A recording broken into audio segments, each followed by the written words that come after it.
Recibimos hoy al ex dirigente sindical de la Federación de Obreros y Empleados de la Bebida, señor Richard Reed. Richard es un personaje mediático y está bueno que sí lo sea. Es muy recordado su gran discurso del 1 de mayo del 2013, al que todavía no lo escuchó y está vigente, está en YouTube. Richard ha sabido también aportar controversias, digamos, al movimiento sindical y hasta que fue decorado con el título de oveja negra del sindicalismo. Actualmente Richard ha planteado la creación de brigadas sociales compuestas por todos los sectores de la sociedad, ya sean políticos, sindicalistas, estudiantes, religiosos, etcétera, etcétera, llamando a la solidaridad y al cuidado entre todos. Su actitud positiva y poco imitada lo llevan a priorizar lo urgente de lo importante. Hoy no vamos a hablar del pasado, ya que tratamos el tema sindical en el Uruguay y en el mundo, ya lo tratamos el año pasado justamente. Tampoco vamos a charlar sobre el presente, sino que vamos a escucharlo a Richard sobre su visión del futuro de dos temas muy importantes para el desarrollo social: la educación y el trabajo. Brechas que entendemos nosotros también tienden a agrandarse en un futuro mediato e inmediato. Esto creo que no va a ser una disertación de Richard para que no lo vamos a escuchar una hora entera, sino que va a ser un intercambio, una charla. ¿Le parece bien, Richard? Sí, claro. Sí, claro, por supuesto. El intercambio Bien. nos ayuda a todos. Podemos empezar. Antes de Bueno, arrancar, Sí, perdón. una cuestión de orden. A todos los demás les pido que pongan en silencio sus micrófonos para no entorpecer la conversación. En primer lugar, bueno, gracias por la invitación. Me sorprendió un poco al comienzo Rubén cuando me llamó los otros días Casavalle para lograr este intercambio. Me sorprendió porque yo realmente no tengo mucho que aportar. Lo mío es más bien la tapa del libro, la vida de un laburante de fábrica toda la vida, y el haber tratado de vivir los últimos años con los ojos abiertos y las orejas cada día más grandes. Escuchar y mirar y después aplicar el sentido común que cada uno entiende que debe aplicar.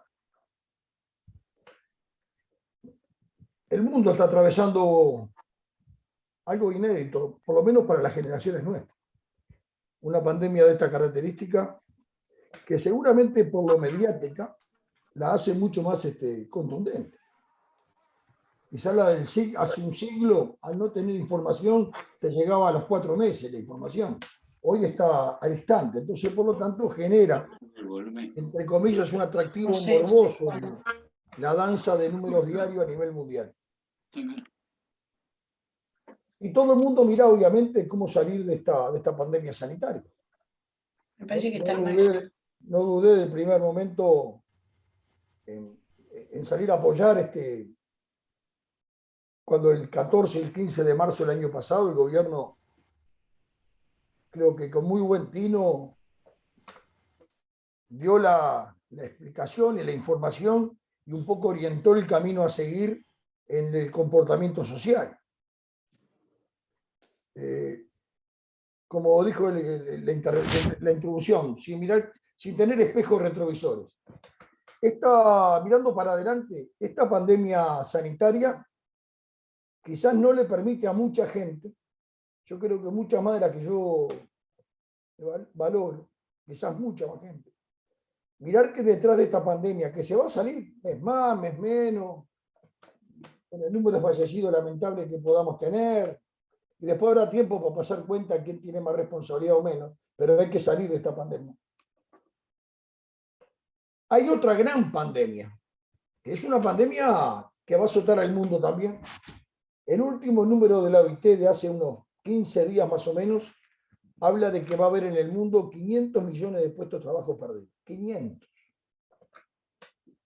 Donde la inmensa mayoría son sin retorno. Uno puede pensar, bueno, la pérdida de los puestos de trabajo es las empresas que cerraron, el comercio que cerró. Eso es un número importante, pero hay otro número tan importante como el que genera el cierre de las empresas, que es el trabajo que fue sustituido, el trabajo repetitivo, el poco valor agregado a veces en un empleo, las ventas online, las plataformas. Y con 13, 14 meses, quizás 6, 7 meses más, con 2 años, el ser humano se va a acostumbrar a esa nueva rutina de no ir al comercio, no ir a la góndola, y desde la puerta de su casa recibir el pedido. Y eso genera, sin ninguna duda, ya ha generado muchísimos puestos de trabajo. Yo soy socio de La Española, por ejemplo. Voy una vez por mes, soy cardíaco. Antiguamente yo iba y me encontraba, antes de hablar con el médico, con 2 personas. Hoy no están más. Hoy hay un tótem, te registrás, al rato te llaman por la pantalla y hablas directamente con el médico. Esas 2 personas, multipliquémosla, bueno, sus puestos de trabajo no van a retornar. Por lo tanto, la OIT anuncia 500 millones en la región de América Latina, que fue una zona de trabajo muy manual. Las pérdidas se van a notar muchísimo. Países como el nuestro, con poca espalda desde el punto de vista de trabajo genuino, porque el trabajo genuino cada día se va perdiendo más, genuino y estable, ¿verdad? Va quedando en el futuro dos grandes líneas de trabajo. Una va a ser un trabajo bien remunerado, por lo menos compensado, genuino, donde va a exigir la demanda laboral calificación, estudio, educación, pero educación y estudio permanente. No aquello de me recibí, me guardo, no, permanente. Porque las nuevas generaciones vienen no en una moto, vienen en un jet atrás de uno. Por lo tanto, va a haber trabajo calificado, pero para poca gente. Y aquello de que entrábamos al trabajo y decíamos, yo acá si me porto bien, si laburo, me jubilo. O sea, eso ya no está ni en el 92% del... Hay un censo hecho por Nacho, por Suaznavar. El 90 y pico % de la gente no visualiza la permanencia a muchos años en su lugar de trabajo, de las generaciones nuevas, ¿no?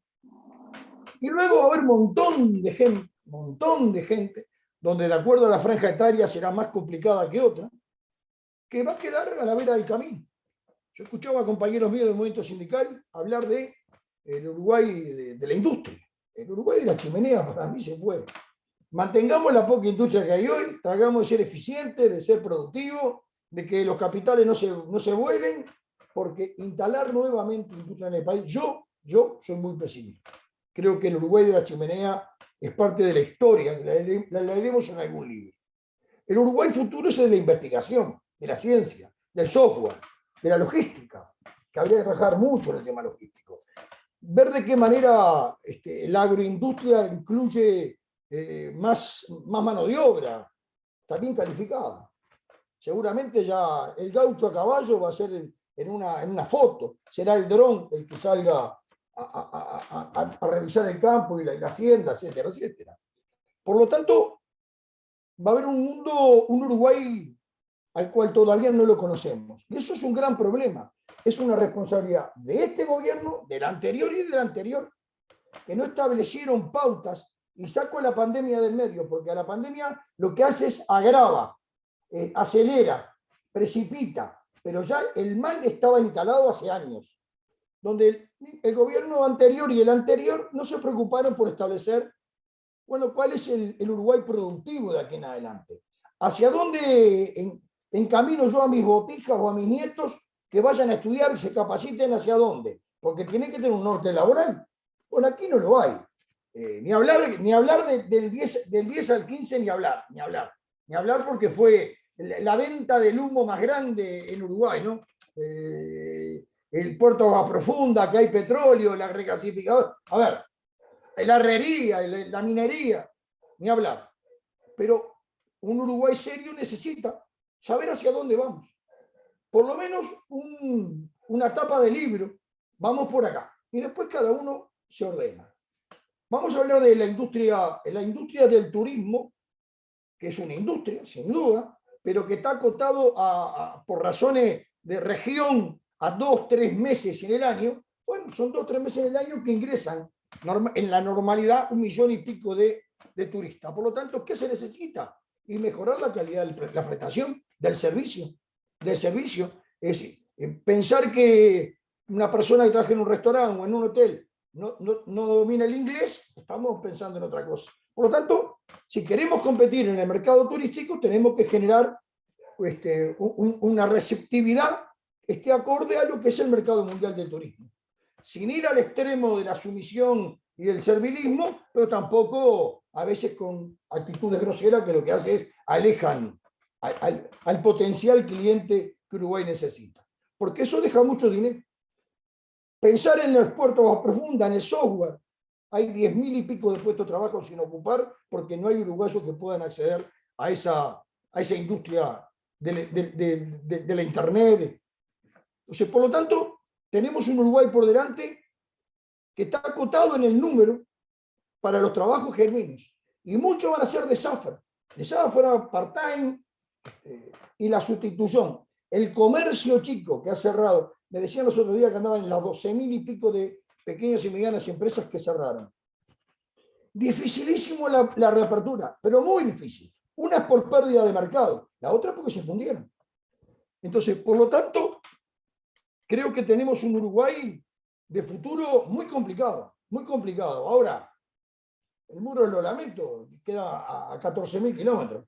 Esto es una realidad, hay un problema de crisis, se va a generar una situación que va a traer tristeza, pobreza, bueno, pero hay que salirle a buscarle la solución. Y la solución no pasa solamente por abrir puestos de trabajo, porque si no formamos esta sociedad que ha perdido valores, que ha perdido conductas sociales de convivencia que eran normales, la ha perdido, que la cultura del trabajo aceleradamente se va perdiendo, que tampoco hay una cultura en el empresariado de realmente cultivar y activar el tema de la inversión en capacitación.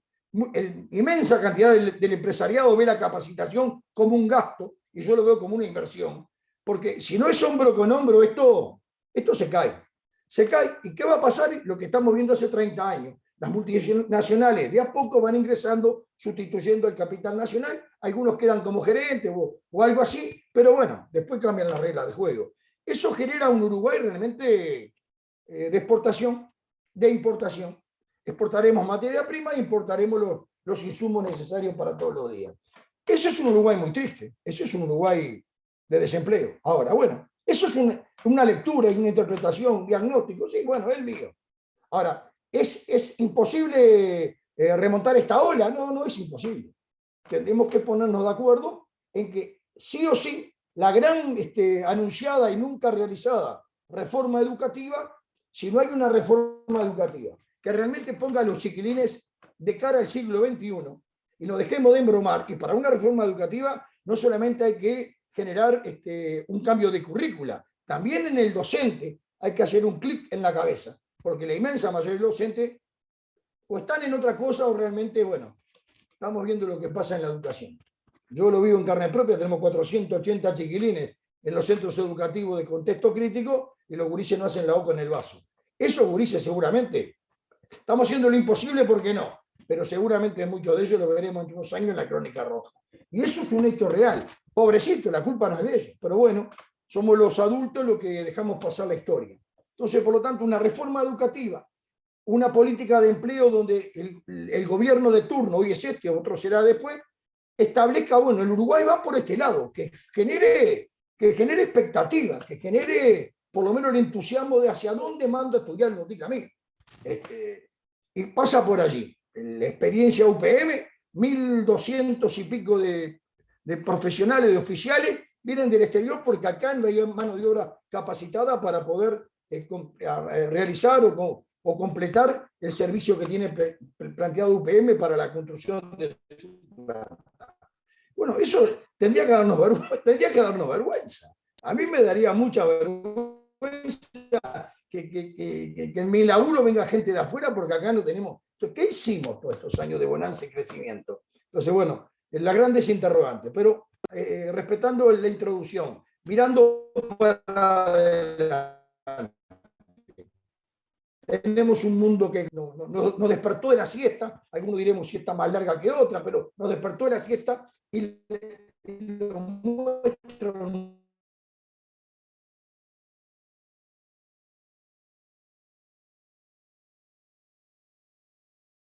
acuerdo nacional, verlo como política de Estado una reforma educativa, política de Estado, un plan de trabajo, un plan de empleo. Parece utopía, sí, la verdad que viendo los actores políticos hoy de un lado y del otro, parece una utopía.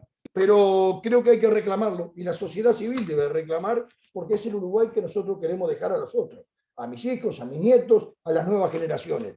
Y como contribuyente no me voy a quedar callado viendo cómo me la copean. Entonces, por lo tanto, el mundo del trabajo cambió. Nosotros en un par de meses, seguramente, capaz que un poquito más, capaz que 3 meses, estamos trabajando con Gabriel O'Donnell, el economista de CPA, estamos armando un libro o algo parecido a un libro, que va a apuntar el Uruguay, la economía y el empleo 2022-2023. Un poco dónde va a estar centrado el tema de la demanda laboral, el tema del financiamiento y también el comportamiento financiero de la región.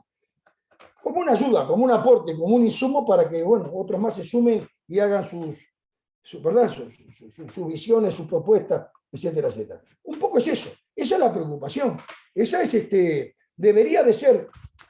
Primero tenemos la crisis sanitaria. Una vez que salgamos de esta pandemia, bueno, es lo primero que se nos viene lo otro. Distraernos con chicanas chicas, distraernos con pequeñas bobadas y seguir postergando los temas importantes. Para mí es muy importante el tema educativo y el tema empleo. Hacia la columna vertebral del 95% de los uruguayos. Entonces, por lo tanto, si no queda un mundo y un Uruguay donde si podés bancarle la educación privada a tus hijos, la bancás, y aquel que no puede queda al costado del camino. Después están los contextos familiares. El 23% de los chiquilines tienen papá y mamá, el 70% no, y en ese 70% están los del contexto crítico que no tienen ni siquiera luz. Entonces, por lo tanto, ese Uruguay que yo veo mal para futuro, la verdad, no es el Uruguay que yo me crié, que era una casa de obrero, una casa de laburante, pero que, bueno, había un entramado social y valores que eran muy importantes mantenerlos día a día. Y eso fue el orgullo de los uruguayos en el siglo pasado. Por lo tanto, la gran disyuntiva, el gran tema que tenemos sobre la mesa es eso. Es cómo ponernos de acuerdo, cómo cada uno apretar en el timbrecito donde hacemos sonar alguna. Bueno, si todos apretamos con mayor fuerza, seguramente alguien va a escuchar. ¿Por qué? Porque está esperándonos la segunda pandemia. Un poco esa era la idea de introducción, como un elemento gatillo para disparador de un debate que apunta a la reforma educativa y que apunta también a el mundo del trabajo. Que el mundo del trabajo, ya termino, diciendo que olvidémonos del cliché trabajo histórico que tuvimos en Uruguay. Se terminó, no existe más, no existe más, no existe más. En las fábricas de la bebida ya entró la robotización en serio, no un cambio tecnológico en las máquinas, la robotización en serio, y eso va a ser seguramente, ya va a ser en alguna empresa importante que está sucediendo una pérdida de 160, 170 puestos de trabajo, con muy buena remuneración que no van a encontrar laburo en otro lado sin ninguna duda. Entonces, ¿de qué manera nosotros trabajamos, ayudamos, apostamos? Con tolerancia en el debate, volviendo a la discusión política. Hoy el mundo de hoy, acá en Uruguay no se discute política, acá es quien grita más, quien descalifica, de los dos lados, porque tribuna de los dos lados. Yo siempre digo que las focas viven siempre. El foquismo, que tanto a un partido como a otro, son bárbaras. Ahora, eso lo que hacen es, yo lo digo parafraseando, achican la tribuna a Colombe con la Astana, se viven gritando. Yo soy de la Olímpica. Y en la Olímpica realmente, la verdad que estoy aburrido del griterío de los dos bandos. y no hay poca propuesta, hay pocas soluciones, y creo que lo que está haciendo falta es discutir política, discutir ideas, pero con tolerancia, con respeto. Acá todo peinan canas como yo, así que las viejas mesas del Sorocabana, se juntaban 4 o 5 veteranos a discutir política todo el día, eran sacachispas, pero terminaba la tarde, se abrazaban, tomaban un café, se saludaban y se iban. Y al otro día se veían de vuelta. Entonces, la construcción de sociedad pasa por respetar la pluralidad y respetar la disidencia, porque si no, no se crece. Pensamientos únicos, yo los conozco en algunos países, la verdad que no solamente no funcionan, son lamentables. Un poco es la idea que yo hablaba con Rubén los otros días y que después estuve charlando ahora para coordinar. No tengo mucho para agregar. Me interesa generar un disparador y decir, señores, la mayoría de ustedes están activos, otros están jubilados, este país camina hacia este lado. Pidámosle a los políticos de los colores que ustedes quieran, que salgan de la bobería, presten atención a esto, porque este es el Uruguay que ustedes tienen la responsabilidad de encauzar. Yo por acá no voy a aburrir más, me parece que como idea fuerza está planteado, con gusto, si hay pregunta y tengo respuesta la haré, y si no intercambio y escucho, que me parece bien escuchar. Bueno, excelente, muchas gracias. De cualquier manera, digamos que es una visión un poco, no tanto pesimista tal vez, pero es una visión muy real. Esa visión real nos lleva a que tengamos oportunidades de cambio. El tema no es por qué llegamos a esto, sino cómo salimos de esto. Y el cómo es fundamental. En los encuentros nuestros generalmente terminamos con educación, educación y educación. También terminamos con tecnología, tecnología y tecnología, que son las palabras que nos alientan hacia un determinado futuro. Pero seguimos con la palabrita, ¿cómo? Eugenio. Felicitaciones a Richard, comparto todo lo que dijo. Esta es una realidad que se viene viviendo de hace mucho tiempo. Se veía venir de esta manera y tengo 2 preguntas. ¿En qué lista va a estar para poderlo votar? Y la segunda es, ¿cómo es que esto que es clarísimo, que rompe los ojos, que hace tiempo que rompe los ojos, los dirigentes sindicales ni lo hablan? Cuando se les menciona el tema, no lo viven, no lo hablan, patean para el costado, en todos los gremios. Yo al único que le escucho hablar de estas cosas es al gremio de la bebida y a Richard Reed. El resto, ni a nivel de los gremios, ni a nivel de los políticos, porque fuentes de trabajo, sí, bárbaro, pero la pelea es más que nada por el hoy. Y cuando tienen que estar mirando el futuro, miran para el costado. Yo no lo puedo entender, realmente no lo puedo entender. A nivel de los diferentes gremios, cuando están defendiendo valores o están defendiendo trabajo, defienden a los que tienen trabajo, pero no miran para el costado, no lo puedo entender.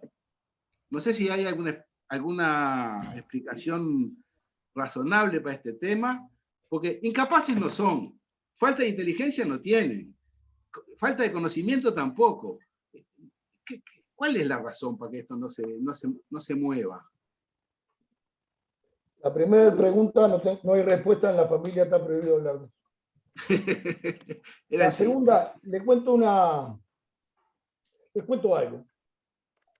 Hace pocos días me sorprendieron, no sabía quién era, me habían llamado varias veces desde Buenos Aires, una señora, una secretaria no me ubicaban nunca, hasta que me llegaron un día, por WhatsApp, y obviamente les contesté el llamado. Hablaron entre 2 personas, era un señor y una señora, invitándome a la inauguración de algo muy interesante. Al comienzo no lo entendí, y me costó unas cuantas horas tratar de entender qué es lo que estaban estos porteños haciendo. Y después que lo entendí dije, pero son fantásticos. Un grupo de gente, creo que estaba Patricia Bullrich y alguien más ahí. En Argentina el concubinato sindical político es cotidiano. Aquí yo no, la pateo palobo, esa no estoy de acuerdo. Pero en Argentina es así, chao. Sí, sí, es así. Me estaban invitando a participar en la inauguración que se hizo de una confederación de trabajadores y empleadores de las pymes. Tenían su sindicato abajo, tenían su lío de todos los días, pero habían tenido la inteligencia de decir, mirá, los líos nuestros son los líos nuestros y los vamos a seguir teniendo. Pero hay un problema ahora con la pandemia o post-pandemia, que es el empleo. Argentina lleva decenas de miles de empresas cerradas. Formaron una confederación de trabajadores y empleadores donde tienen 10 puntos, y en esos 10 puntos es la discusión que los hace bien. Va desde reforma tributaria, valor de dólar, importación, exportación. ¿Qué hacen ¿qué hicieron? Inventaron una organización que lo que está discutiendo es mantengamos los puestos de trabajo. Y yo le pregunté, ¿y por qué me llaman a mí? Que yo ni, por favor. Dice, no, porque usted no sé cuánto, que el discurso suyo, bum, bum. Y como lo hemos seguido por YouTube también, había una frase mía, bien de barrio, que decía, no es negocio sindicato abierto con empresa cerrada. Y los tipos dijeron, es esto. El negocio el sindicato abierto con la empresa abierta. Con la empresa cerrada, no es negocio para el sindicato ni para la empresa. Y formaron esa confederación. Me parece importante, primero, quitarnos los prejuicios, que están en todos lados, de un lado y del otro. Como están prejuicios de los dos lados, también hay gente muy capaz de los dos lados que está dispuesta y abierta a trabajar, a pensar.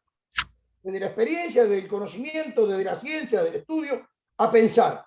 Yo creo que el Uruguay ha tenido históricamente mucha gente bien intencionada en todos lados, que debería ser importante juntarla para que tire ideas fuerza.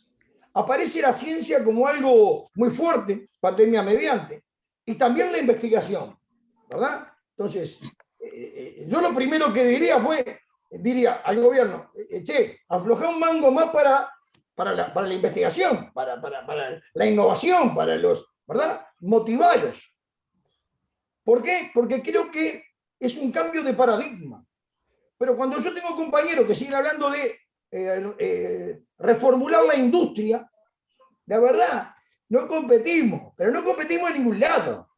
Yo soy el único que hace 8 años está hablando de la productividad. Hablo de productividad y es como que entrar el sol en la casa de un vampiro. Se rajan todo, no queda nadie. Entonces, si no hablas de productividad, no puedes hablar de industria. Porque no es con producción ni con volumen. Es con el resultado final, la eficiencia, la calidad de la prestación final. Pero hacerlo productivo. Nosotros tenemos en el gremio nuestro, trabajamos 6 horas. Trabajamos 8, pasamos a trabajar 6. Reducción de jornada laboral con el mismo sueldo. Alguno dirá, pero están locos. No, es la mejor guita que paga la fábrica, la paga con productividad. Aumentó tanto la productividad que da para pagar el jornal entero y además tenemos un plus. Pero además mejoró la prestación final de la máquina. Entonces, por lo tanto, hay que sacarse los prejuicios de arriba. Cuando el mexicano habla de que una salida a este mundo que se viene es la reducción de la jornada laboral, yo me imagino que, y con todo respeto a la audiencia que tengo acá, me imagino a los ruralistas del siglo pasado cuando el viejo Valle les planteaba las 8 horas. Bueno, pero el mundo no se va a destruir, porque además también no va a haber quien consuma. Por lo tanto, creo que hay que sacarse el balde, mirar el mundo real, tratar de tener independencia política, independencia ideológica, y debatir y confrontar, y con las orejas cada vez más grandes, tratando de escuchar y entender y de ver de qué manera sumo lo mío con lo del otro, porque se necesita también que la salida sea con el mayor consenso posible. El mayor consenso posible creo que es el objetivo, ¿verdad? Pero bueno, vuelvo a repetir, es parte de las utopías en el mundo de hoy, ¿no? Me gustaría Graciela. hacer una... muchas gracias, Richard. Por supuesto que estamos todos, o la mayoría, de acuerdo con usted, que la educación es la salida. Coincidimos totalmente en eso, ¿verdad? Cada nuevo gobierno que viene nos habla de la necesidad de una reforma en la educación. Lo que me gustaría saber es, ¿qué opinión tiene usted con respecto a la oposición permanente de los sindicatos de la enseñanza a cualquier reforma educativa? ¿Tendrá que ver con un tema ideológico? ¿Tendrá que ver con un tema de temores, de miedos a lo desconocido o a lo nuevo? ¿Tendrá que ver con un tema hasta de incapacidad de poder ellos mismos hacerse cargo de una nueva educación? Pero lo digo desde el lado, yo fui docente toda la vida, y siempre estuvimos pensando en reformas y cambios y nunca se pudieron llevar adelante. Y sinceramente, yo pienso que también es difícil llevarlo adelante ahora porque la oposición que presentan los sindicatos de la enseñanza es muy fuerte y los políticos como que no quieren o no pueden oponerse a ellos e imponer una reforma. Gracias. Yo no. Mi respuesta es desde el llano. Es una respuesta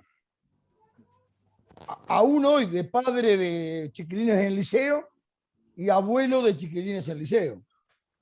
Es desde el llano, no tengo ni el nivel ni la capacidad para dar una respuesta desde el punto de vista pedagógico o con conocimiento. Tengo las oídas. A mí me parece que hay un poco es como una suerte de bandeja de aderezos. Creo que hay un poco de todo lo que usted menciona.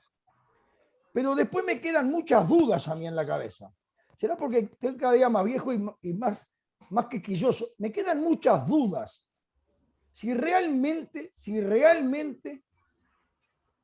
a la clase política le sirve reformularse un cambio de sistema educativo.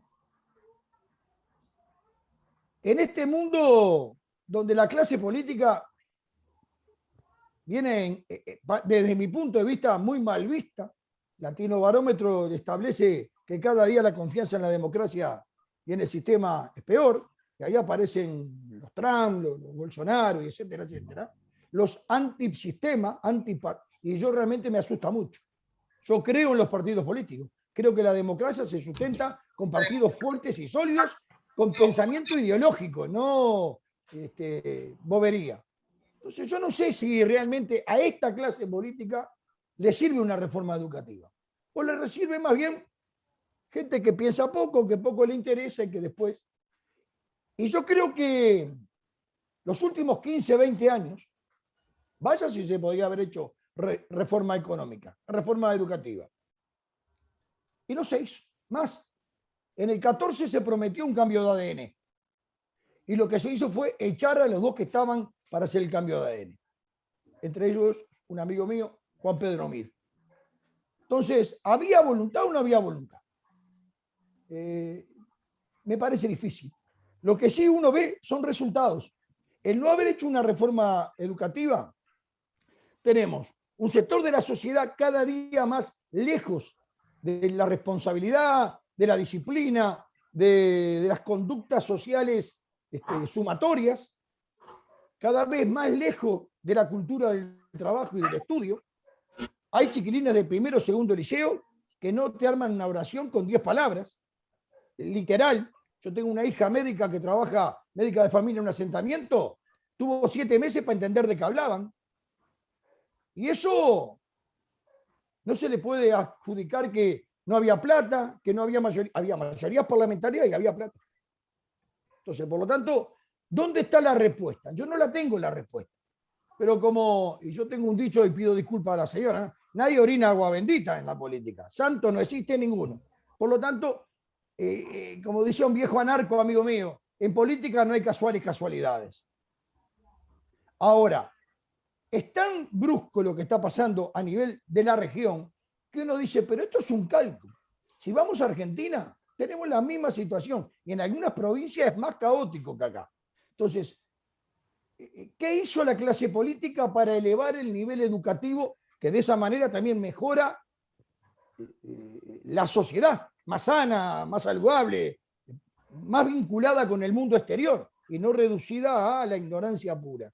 Yo la verdad que no tengo una respuesta. Tengo tantas interrogantes como usted y como he visto mucho en muchos años, no me la creo nada, me parece que acá hay un grado de intencionalidad. Por lo tanto, tampoco creo que haya reforma educativa en este periodo. No lo va a haber, no lo va a haber. Entonces, ¿qué nos vamos a encontrar? Y nos vamos a encontrar con una situación que yo decía en el paquete que metía empleo y estudio. Vamos a encontrarnos con un Uruguay muy diferente al que nosotros nos formamos, pero muy diferente, y donde seguramente vamos a tener muchísimos compatriotas que van a quedar al costado del camino. Y la inserción social no se va a producir, no por falta de dinero, por falta de educación. Es más importante el cambio educativo que puesto de trabajo mañana. Si no hay cambio educativo, los puestos de trabajo, no tengo una respuesta definida porque no la tengo, la verdad. Tengo solamente esta preocupación igual que la suya. Norma. Sí, Norma. primero que nada, muchas gracias por todo lo dicho. Y de lo que he sabido, en el Sindicato de la Bebida tienen un colegio, una escuela que lo apoyan o que lo patrocinan y demás. Entonces lo que quería saber, partiendo de la educación, que también es un tema que me interesa, pues estoy en eso, quería saber qué cosas han hecho en la práctica, digo que ustedes piensen que es positivo como cambio educativo ahí donde están. Nosotros allá por el 2012, con el gobierno de Mujica, habíamos logrado un consejo salario con las patronales de los mejores. Cuando fuimos a homologarlo, el gobierno nos dijo que no. Bueno, a los 15 minutos teníamos un lío con el gobierno. Duró un conflicto, duró 15 días, lo ganamos y logramos uno de los mejores consejos de salario de la época. Fue tan bueno y la gente apoyó porque entendió que teníamos razón, que yo planteé, vamos a devolver a la sociedad lo que la sociedad nos da a nosotros. Porque además los sindicatos tendrían que tener mayor empatía con la sociedad. Quizás de esa manera no estaríamos en ese ranking tan horrible de ser la última organización en confianza y credibilidad, de acuerdo a la última encuesta de equipos. Dejar el ombliguismo, dejar la corporación, y ahí empezamos a apadrinar escuelas rurales. 78 escuelas rurales tenemos apadrinadas. Apadrinadas desde el agua mineral hasta la pintura o la estufa o la cocina. Luego nos trabajamos mucho con la escuela Rubel, hasta que en el 2015 otra vez pasó lo mismo. Consejo de salario, logramos un buen acuerdo con el centro fabricante y el gobierno no boicoteó la firma. Tuvimos que salir a enfrentar al gobierno, ganamos y ahí dijimos, bueno, ahora sí, devolvamos realmente a aquellos que menos tienen. Empezamos primero íbamos a hacer un club de niños y la verdad que o nos estaban dando para atrás o yo soy tan ignorante que no entendía nada de lo que me decía, que dijimos, no precisamos. La plata es nuestra, vamos a armar centros educativos que a contraturno reciban chiquilines de primaria, obligación ir a la escuela, si van de mañana los recibimos de tarde y viceversa. Y le damos apoyo escolar en la currícula, matemática, idioma español, los deberes, pero además metamos ajedrez, robótica e inglés. Una merienda, un desayuno, útiles escolares, un uniforme. Generémosle un espacio a los chiquilines que seguramente no tienen en su casa. Hablo de contexto crítico. Instalamos en Minas uno, en Paysandú otro y otro en Montevideo. No fue muy bien. Al año siguiente abrimos 5 y este año abrimos 8. Ya llevamos 5 años. Es en contraturno, es apoyo escolar, es lo que dice Pablo Bartol, pelear contra la esquina, sacar los chiquilines de la calle. En definitiva es eso. Si no los tenés vos, están en la calle. Si están en la calle, terminan en la crónica roja dentro de unos años. El ajedrez es muy importante para los chiquilines, le ayuda, le abre la cabeza y le da un mundo distinto. El inglés, fundamental, la robótica y el apoyo curricular. Y después con disciplina. Ahí adentro yo estoy en contra, pero totalmente en contra, de te doy, no te pido nada. Te doy, pero me tenés que devolver. Esto de ida y vuelta, porque si no es me estoy cuidando de los términos. Si no, Claro, fue lo que hizo el Mides durante muchos años, ¿verdad? Tomá, asistencialismo puro. Entonces los botijas, encantados,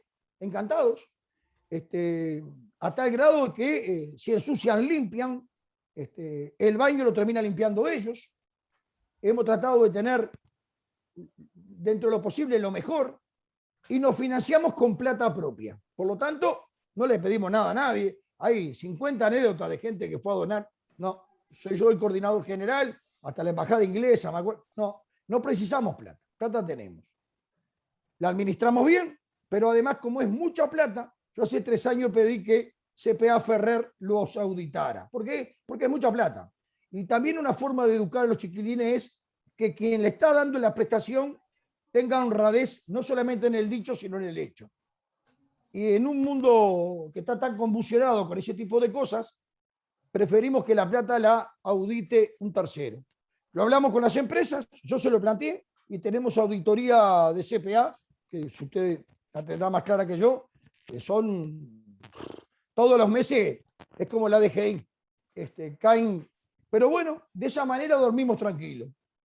Estamos por abrir una escuela de oficios, logramos algunas cosas, por ejemplo, tenemos coordinación con la directora y las maestras comunitarias, o las maestras directamente, estamos en 4º, 5º y 6º. Hoy tenemos 485 chiquilines ahora, con su uniforme, con un montón de cuestiones.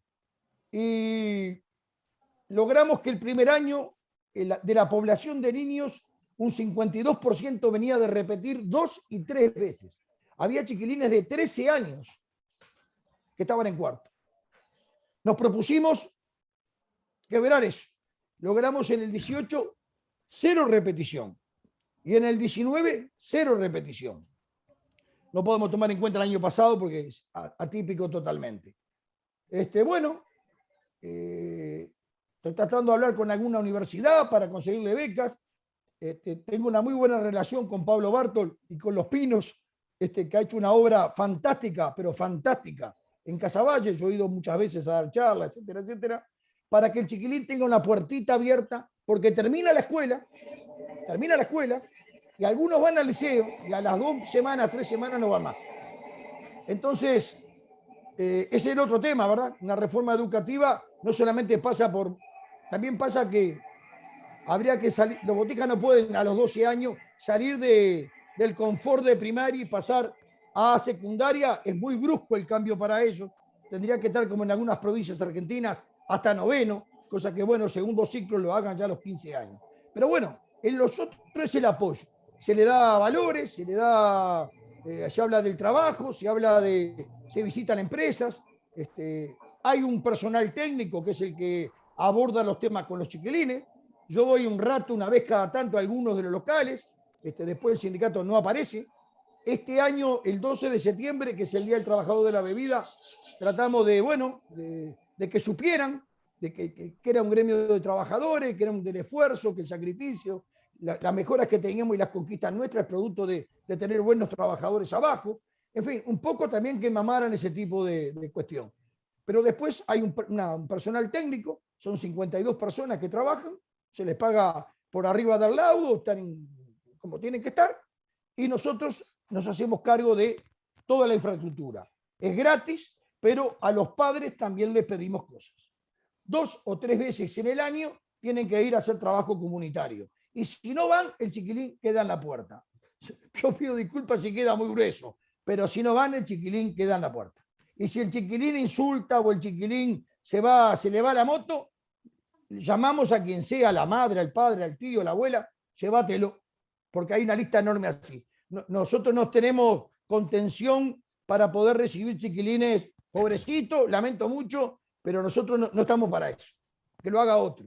¿Por qué? Porque hay que darle paso a aquellos que, lamentablemente, no es mi culpa, pero no podemos tener chiquilines que te rompan el clima de 46 chiquilines, que son más o menos 46, 48 por mañana y por tarde en cada lugar.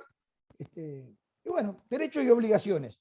Eso es un poco lo que los centros educativos FOEP, ya vuelvo a repetir, son 8, y seguramente dentro de 3 meses, con un montón de vecinos de todos los partidos acá de Canelones Sur, vamos a instalar una carpintería una carpintería, una escuela de oficios, carpintería, para los chiquilines en situación de calle hasta 18 años. Es un aporte. Bien. Linda quería agregar algo. Estás con el micrófono apagado, Linda. Perdón, ¿me escuchan ahora? Sí. Sí, sí. Javier, buenas tardes. Me llamo Linda, soy originalmente de Estados Unidos, pero he vivido en este hermoso país por 3 años y medio. Muchas gracias por hacer el trabajo que estás haciendo. Realmente es impresionante y que ustedes están trabajando colaborativamente para realizar ciertos objetivos. Estaba pensando en lo que usted estaba diciendo y se me ocurrieron varias cosas que creo que es lo que se busca. ¿Se escucha? Ah, perdón. Sí. Ah, ok. ¿Sigo? ¿Se escucha? Sí, Okay. sí, sí. Sí, bueno, primero, una educación que, número uno, enseña valores culturales y cívicas y a la vez que es relevante económicamente. Y una economía que uno puede dar un papel y sueldo digno a todos los educados. Y la tercera cosa sería un diálogo entre empresas, trabajadores y el sistema educativo para determinar cada tanto, periódicamente, cuáles son las necesidades y cómo los trabajadores y el sistema educativo puede proveer tal. Parece que es un círculo y es un diálogo entre 3 partes. Gracias, Linda. Richard, ¿algo que opinar sobre lo que dice Linda? No. A ver, Uruguay tiene tradición del año 43 de ámbito tripartitos, ¿verdad? Yo creo que, y está bien, y me parece que es saludable, la propia OIT lo tiene incluido en su organización. Lo que me parece que el mundo de hoy lleva a que debería de tener el gobierno dotar a esos ámbitos tripartitos de mayores insumos. No se puede discutir, por ejemplo, vamos a poner un tema, salario sin tener insumos por lo menos de la economía, sin saber el sector donde uno está negociando, si tiene comercio exterior o depende del mercado interno. Yo creo que todos deberíamos de capacitarnos, porque profesionalizar el debate, con la diferencia que vamos a tener, le da por lo menos un nivel de discusión que lo hace crecer. Lo hace crecer. No significa que yo tenga razón o no. Puedo tenerla, no puedo tenerla. Después la negociación rueda por sí sola. Pero creo que hay que mejorar, con insumos no solamente la temática que se aborda, sino el gobierno debería de poner en la tapa del libro, yo se lo he dicho a Pablito, a Mieres, se lo he dicho a todo el mundo, poner productividad en la tapa del libro. Tienen que discutir productividad. Y si para eso se necesita personalidad jurídica, pues el sindicato tiene que tener personalidad jurídica. Porque yo del otro lado del mostrador diría, yo discuto productividad, te muestro los números, te muestro mi talón de Aquilo y la confidencialidad. ¿Quién me garantiza confidencialidad? Por lo menos una figura legal. Y eso es la personalidad jurídica. Creo que los ámbitos tripartitos son buenos, pero hay que agregarle más insumos, más conocimiento, más información. Gracias, Justamente el PIT-CNT no tiene personalidad jurídica. No la tiene. Pero no la tiene, y yo te diré que yo también, allá por el 82, cuando no la tiene del año 66. No es que no la tienen porque los dirigentes sindicales hoy no la quieran. No la tienen del año 66. Y yo que conozco todas las actas de esa fundación del 66, te diría que estaba de acuerdo con que no la tuviéramos. Era otro mundo, otra época, se había juntado un montón de corrientes de opinión, había corrientes de opinión que no querían al Estado ni de vecinos, y bueno, para llegar a la unidad del movimiento sindical tuvieron que, entre otras cosas, lo que sí querían ceder en eso. Como otros cedieron para que entraran todos los funcionarios públicos, que era la inmensa mayoría blanco y colorado, y juntarse con comunistas, socialistas, no. Bueno, pero hubo que ceder. ¿En qué se cedió? El Uruguay nunca tuvo una central sindical. Es una convención. Es horizontal, no es vertical. No es el bloque soviético que te da la orden de arriba. es horizontal. Y eso se mantuvo en el 82 con el PIB. Y lo digo porque yo soy fundador de esa época. Mantuvimos lo mismo. No teníamos personalidad jurídica porque eso podía traer desajustes, pero sí los sindicatos. Te podría decir que el 95% de los sindicatos tienen personalidad jurídica. ¿Que el PICNT tiene que tenerla? Yo creo que tiene que tenerla. Y si haces una encuesta entre los dirigentes sindicales, la inmensa mayoría, por no decirte todos, te dicen que hay que tenerla. Lo que pasa es que hay que romper la copa de cristal. Y a quien se atreva, ¿no? Capaz que conversando entre todos podemos llegar a acuerdos dentro del movimiento sindical. Pero no es que no hay personalidad jurídica por algo avieso, no es por eso. Es por una cuestión del 66. Doy fe que es así porque hablé con ellos. Héctor Arufe, ¿tenías algún comentario?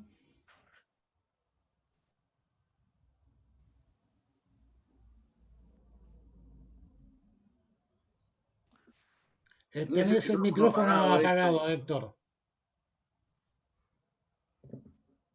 Está silenciado, Héctor. Ya. No, bueno, empiezo de nuevo. Le agradezco a Richard y quería destacar que dentro de la chatura y la mediocridad a la que él hace referencia, con la que estoy totalmente de acuerdo, él es uno de los pocos actores que supera ese promedio de chatura y mediocridad. Y no lo digo para pasarle la mano, lo digo andaremos mal. Claro, bueno, digamos que lo supera apenas, pero lo supera. Bueno. Entonces, yo lo que digo, Richard, es que tu sindicato, con muy poca conflictividad, porque yo iba a hacer un reconto de eso que dijiste, logró firmar uno de los mejores acuerdos. Quiere decir que sos un habilidoso negociador y que lo haces dentro de la democracia. Y eso ya es un avance. Eso es lo que yo te quería destacar, ¿no? Con eso no te estoy dando ningún premio porque yo no soy nadie importante. Pero después te quería también decir, con respecto a la productividad, estoy totalmente de acuerdo con eso. Yo hace 35 años que asesoro a una empresa que hace muchas cosas, trabaja muy duro, una empresa privada, y en vez de importar cosas de China, fabrica en Maldonado, que no es un departamento fabriquero, vos que sos de los fierros y todo eso sabés, y sin embargo esta empresa fabrica con mano de obra de Maldonado y con materia prima de Maldonado. Y entre todas las cosas que hace, es proveedora de la Intendencia Departamental de Maldonado. Entonces, en la empresa, el tema de la productividad está perfectamente establecido.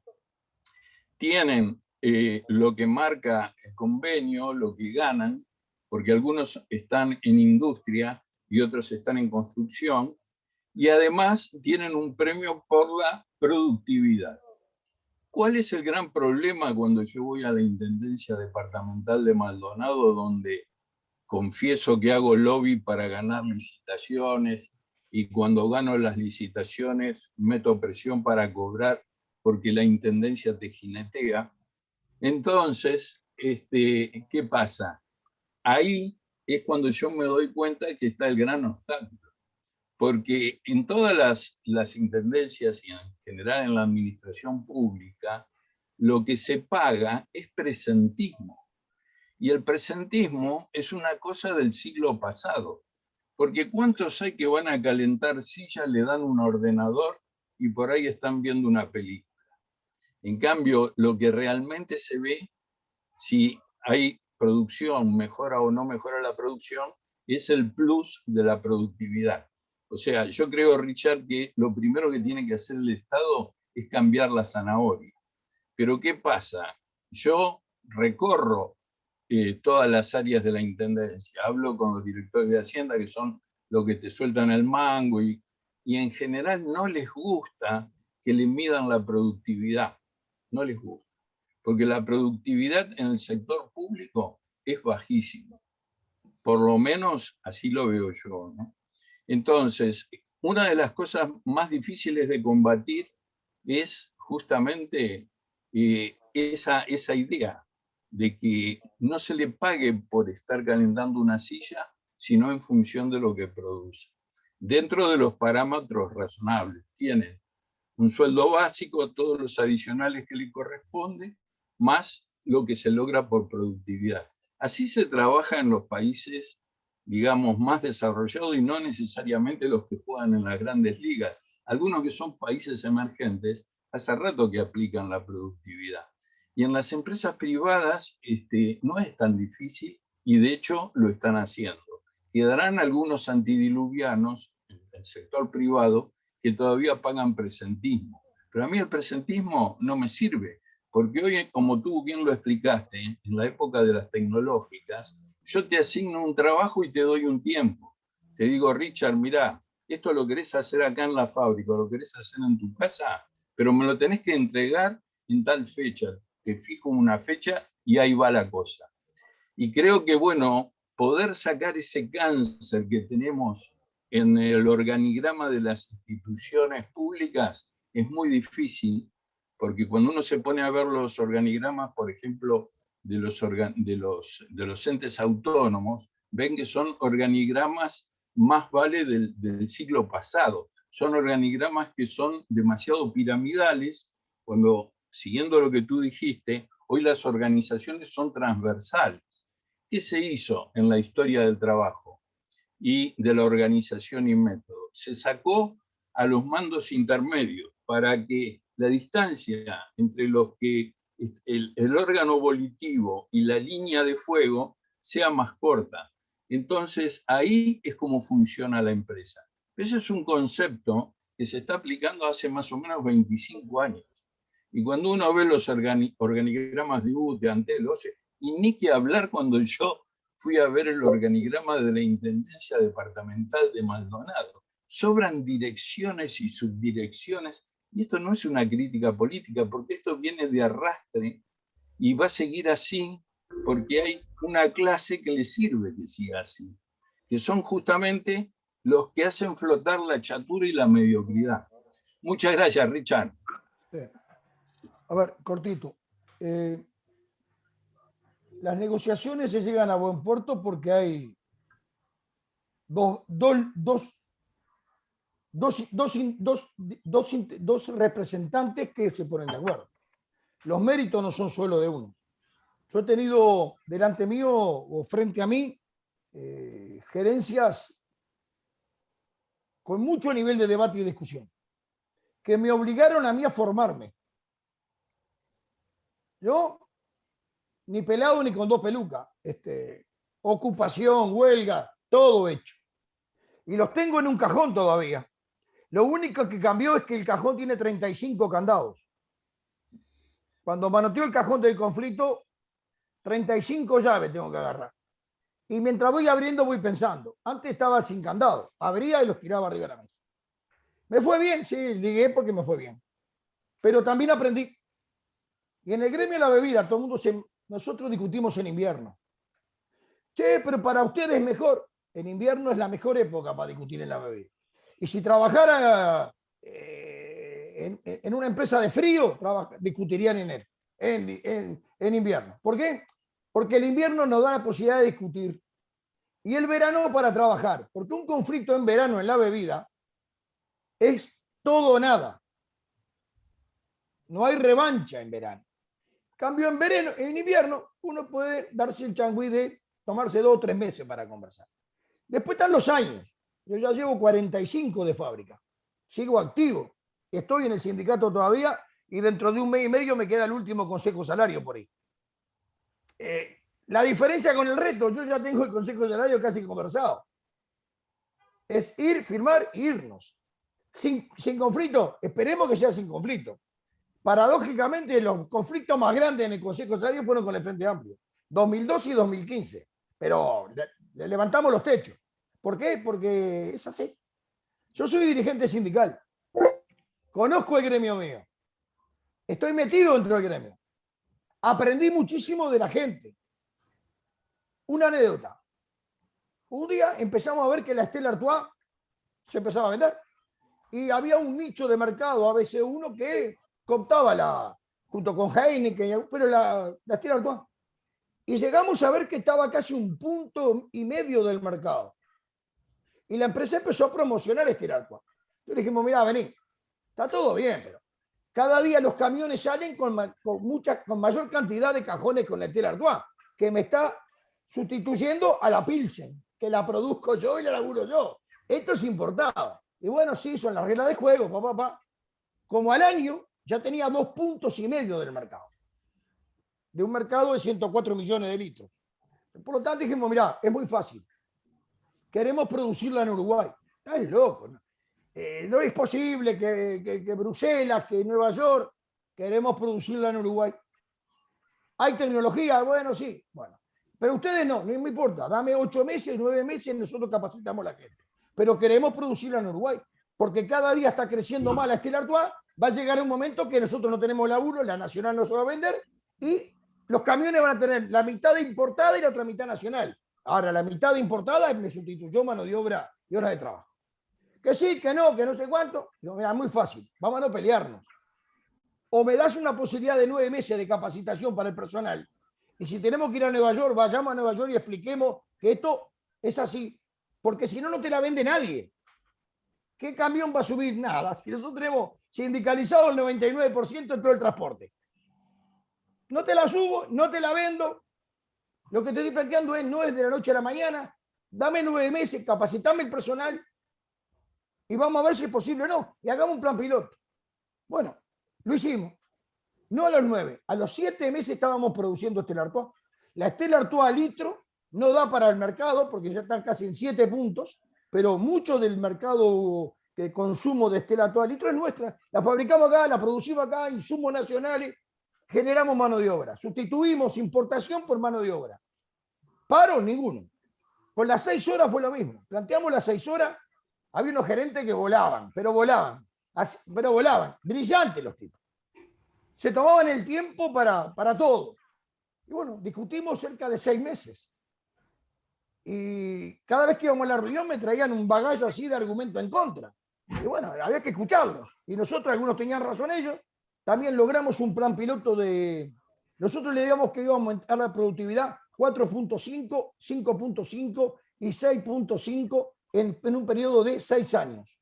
Y eso sustituía, complementaba un turno más, hacía cargo de los costos, pero además generaba una mayor eficiencia en la puesta final del cajón. Era imposible para ellos. Bueno, vamos a hacer una práctica, porque no había acuerdo. Hicimos 90 días. Los 90 días lleva 12 años. Funcionó. Junto con esos tenemos un sueldo. Nosotros tenemos un sueldo promedio de 121.000 pesos. Un operario común, un peón común, al ingreso sin nada, gana 78.000 mangos.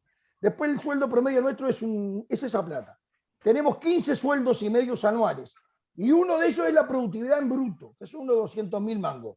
Si hay productividad, la cobramos. Y si no hay productividad, no la cobramos. Siempre la cobramos. Nunca el 100%. 90, 91, 93, 94. Y cada 3 meses tenemos una discusión técnica con la fábrica para ir viendo el comportamiento en los sectores sobre la productividad. No es firmo para sacarte de encima, te pago y... No. Revisemos la productividad.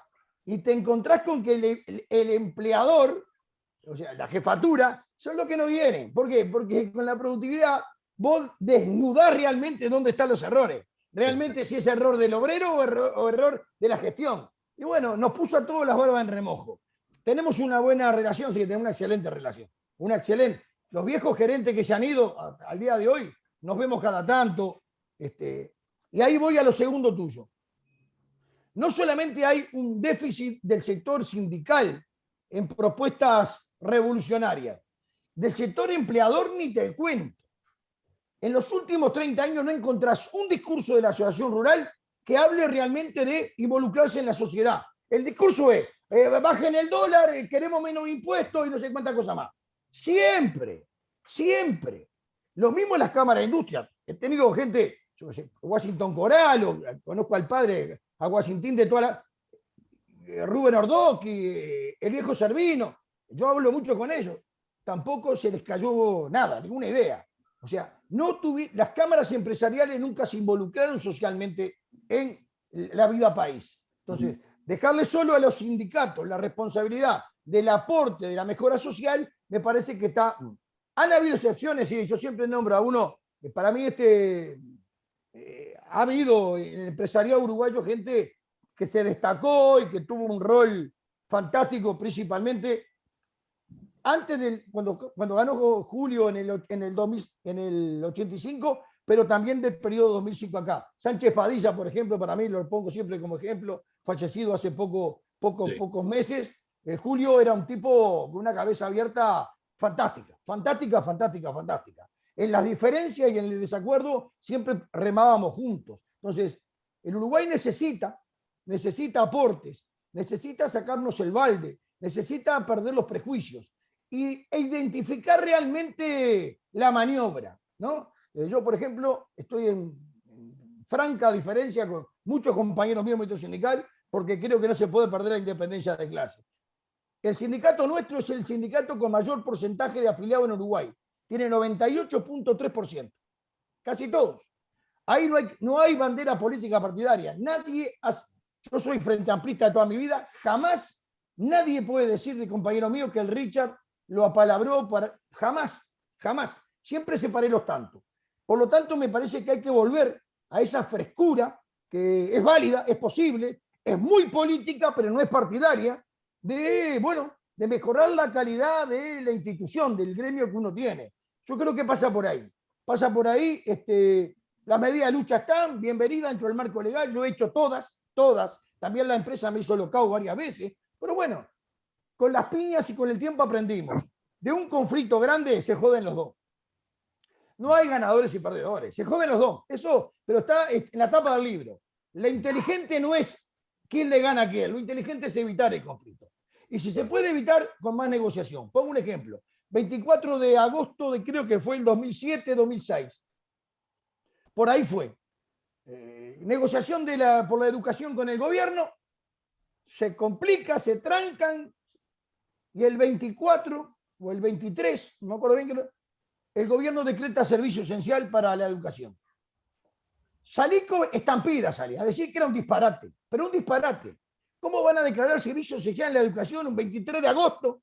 Cuando vos tenías 24 y 25, casi 2 feriados, como quien dice, tomate 48 horas para seguir negociando, tomate 48 horas para seguir convenciendo. Se recurrió al fierro y esas cosas dejan mucha huella. Por eso también muchos sindicatos de la enseñanza tienen sus cuestiones. Yo no pongo la mano en el fuego por nadie, cada uno sabe lo que tiene que hacer.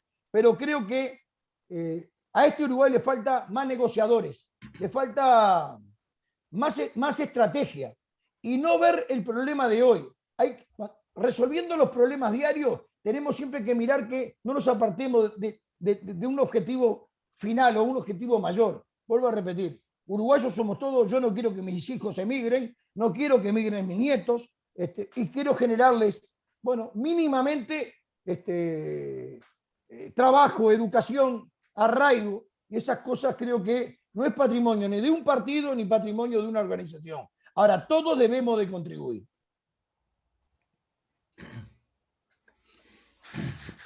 Cambio de mentalidad, cambio de actitud. Evidente. Eugenio. Richard acaba de decir que es frente amplista de toda la vida. Toda la vida.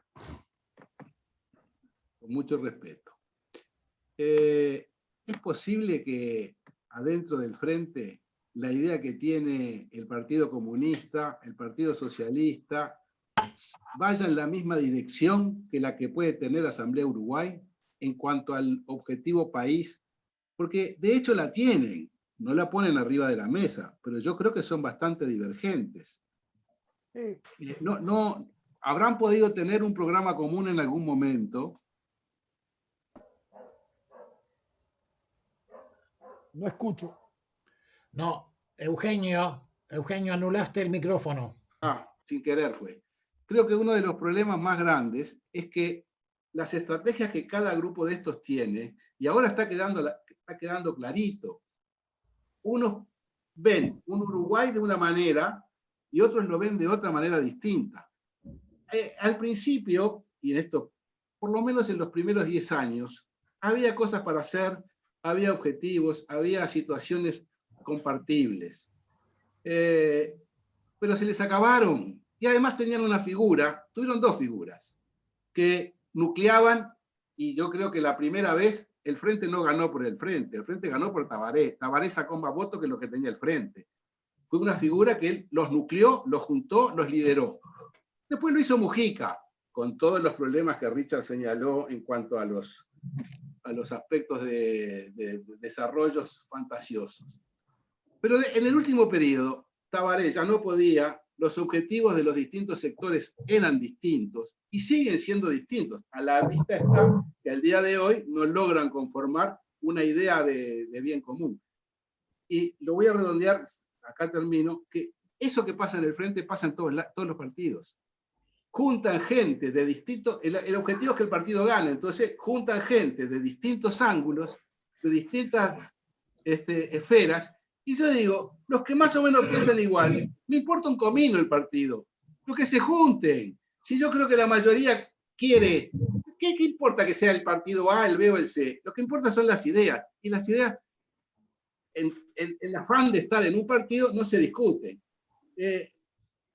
Habrá que esperar mucho para que los que piensan igual se junten en una idea y la llevemos para adelante, y atrás de esa idea vamos todos a empujar, porque esto si no nos sale.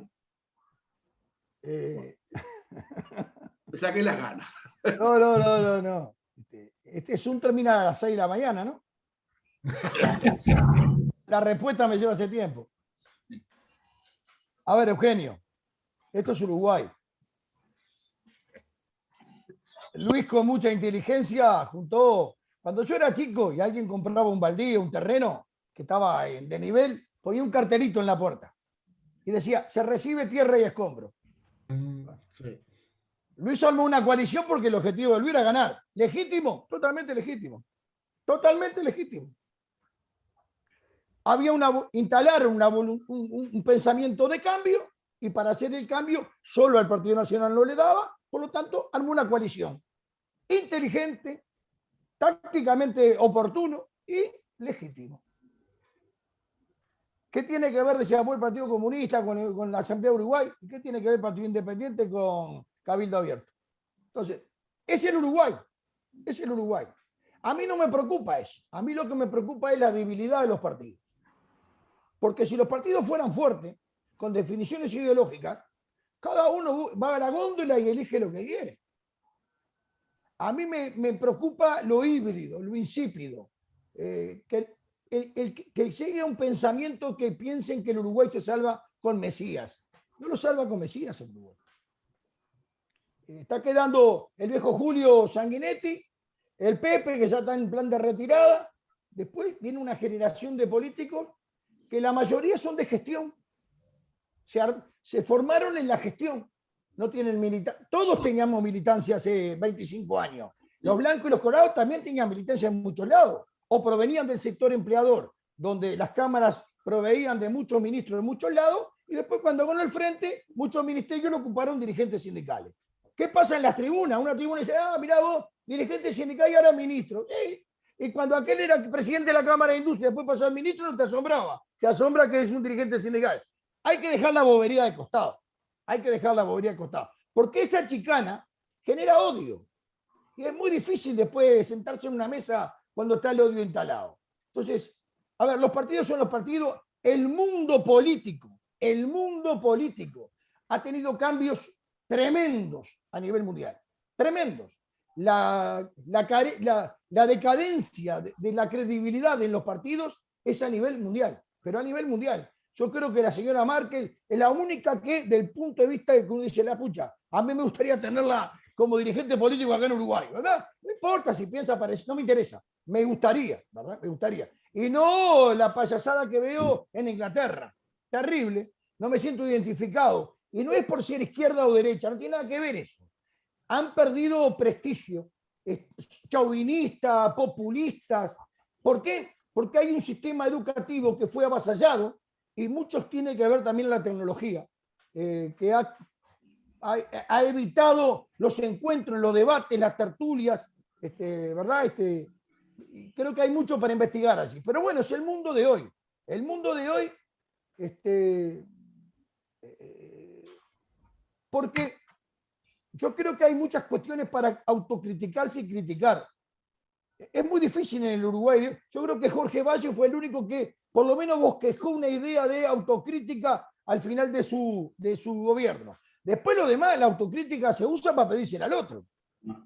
¿Verdad? Pero ese zapato te queda chico, nunca te lo probás. Entonces, hay mucho mentidero, hay mucho mentidero. Yo me he caracterizado estos tiempos desde la burrada absoluta, porque yo tengo más horas de recreo que de aula, pero de no tener filtro, no tener filtro. No le debo nada a nadie, como yo siempre digo, a mí me da vuelta y lo que se me cae, que no es poco lo que se me cae a mí, se me cae, es todo mío. Y puedo justificar peso por peso. Entonces, tengo la independencia, nunca pedí un puesto, nunca golpeé una puerta. Yo creo que tengo una libertad que la disfruto muchísimo, porque no le debo nada a nadie, no tengo que agacharme la cabeza. Ahora, creo que hay mucho prendido de todos los partidos, porque a veces llegar al gobierno por el poder y el poder en sí. Entonces, ¿por qué se junta un montón de gente? Porque lo importante es llegar al poder. Después gobernar veremos, pero llegar al poder es muy... yo cuando tenía la cifra de cuántos miles de funcionarios en el Poder Ejecutivo, Poder Legislativo, de trabajo político hay, son miles. Cuando se va un gobierno, un partido de gobierno y viene otro, quedan miles afuera. Por lo tanto, a veces hay que afinar bien el oído, porque a veces los discursos no son discursos político-ideológicos, están peleando por su puesto de trabajo. Entonces, hay mucho de eso, mucho de mentidero. Yo creo que eso, hay forma de combatirlo y debe haberlo, sí. Uno es, el Uruguay ha perdido credibilidad, son pocos los políticos creíbles, muy pocos, y están en problema en todos lados. Este último reciente, este hombre que le sacaron el audio, ¿no? Con el tema del COVID en Salto, una cosa lamentable. Es una figura nacional, es un diputado nacional.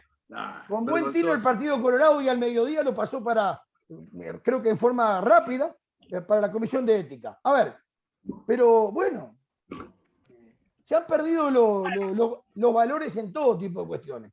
El político que yo conocí era un político de debate, de confrontación de ideas, sólido y también intachable en su conducta. Yo me formé con el Pepe de Liga, viejo dirigente sindical, presidente de la CNT. El viejo le conocí un traje solo. Podía haber tenido todo. En plena dictadura se podía haber ido para la Unión Soviética. No, el viejo se quedó acá. Vivía de su pensión. Por lo tanto, el movimiento sindical uruguayo tiene una larga historia que nos genera mucho orgullo y mucha dignidad. El mundo cambió, la sociedad cambió. No podemos pedir dirigentes fantásticos hoy cuando tenés una sociedad que perdió los valores. Entonces, de ahí venimos todos, de esa piscina de dulce leche. Ahí nadamos. Entonces, no está fácil, no está fácil. Rescatable, hay un montón de gente rescatable en todos los partidos, pero creo que sí, creo que sí. Y lo que estamos viendo en Uruguay, por ejemplo, es la atomización. Estaba viendo en las elecciones departamentales, el Frente Amplio, entre Montevideo y Canelones, tenía 171 listas. 171 listas, cuando históricamente eran 7, 8, 9. 171. Listas que sacaron 300 votos, 200 votos. La atomización es tal que la primera respuesta que vos tenés es: dejaron de creer en los popes. Y ahora, ¿quién cree? La gente cree en el que está en el barrio, en el que lo puede controlar, en el que tiene ida y vuelta. Cambió el mundo. Yo creo que Luis eso lo interpretó, recorrió Uruguay, se preparó para el segundo, perdió en el 14, se preparó para el 19. Creo que saltó la taona por el muro del fondo y salió a recorrer barrio por barrio. Y bueno, creo que aprendió, sin duda que aprendió. Yo tengo 1500 diferencias con él, pero no lo puedo dejar de reconocer que aprendió. Y que de alguna manera, en el error o en el acierto, creo que errores en los últimos tiempos, me parece que fue la larga siesta que durmieron creyéndosela y nos agarró la segunda ola de la noche a la mañana con los números que son horribles, pero creo que tuvo también un primer semestre de pandemia que a cualquier uruguayo común y corriente nos llenó de orgullo. Muy bien, muy bien. ¿Alguien más? Bueno, Norma, ya vamos pasado el tiempo que le habíamos pedido a Richard que estuviera con nosotros. Norma, Bueno, solo un comentario pregunta tal vez al respecto de dirigentes sindicales. Porque he estado leyendo a un dirigente sindical algo, que fue dirigente sindical de CONAPROLE de hace años, y que escribió unas cuantas cosas, Revelato, José Luis Revelato, que es como un exponente de un marxismo crítico, que me hizo mucho acuerdo, como usted habla, lo que usted dice, que he escuchado muchas veces, que justamente coloca este hombre es uruguayo, estudió en Italia, fue sacerdote, licenciado en filosofía, trabajó en CONAPROLE porque lo sacaron del sacerdocio, luego fue dirigente del CONAPROLE y de la leche, luego fue dirigente de la parte de docentes universitarios, porque también fue docente, y justamente lo que ponía en el centro era la educación, y la educación en valores, y la educación como filosofía de la esperanza y de la solidaridad, que sobre todo lo que marcaba más la solidaridad. No sé por qué me ha hecho acordar tanto las cosas que ha dicho o el lugar que ocupa la educación.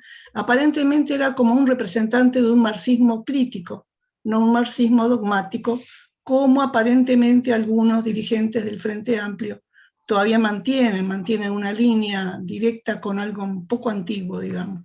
Nada más que eso era un comentario, tal vez preguntan, no sé si lo conoció o no dejó de conocer, porque muchas cosas, no, nada más que eso. Muchas gracias. Winston.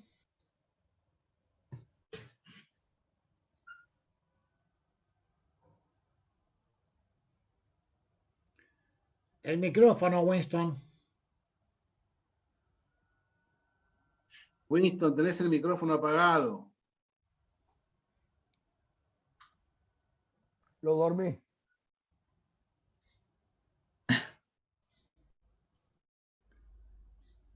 Yo creo que estaba levantando la mano, me pareció. Está pidiendo Luis. A ver, entonces, pasamos a Luis, mientras tanto. Gracias. Bueno, en primer término, muchas gracias, Richard, por aceptar estar este tiempo con nosotros. Como habrás visto, no somos tan aburridos, ¿no? Y ocupamos todas las tardes de los viernes en charlas que son realmente muy buenas, y esta excepcional. Simplemente un poco asociado a lo que acaba de decir Norma y que ya se dijo en el principio de la conversación, todos sabemos de que estamos transitando una etapa de un cambio muy profundo, ¿verdad? Esta nueva normalidad nos lleva a que tenemos que hacer cada vez más uso de la tecnología. Y en tu exposición, y creo que todos en el fondo lo compartimos, hablamos de que hay que educar más en ciencia, que es muy importante, pero también en tecnología.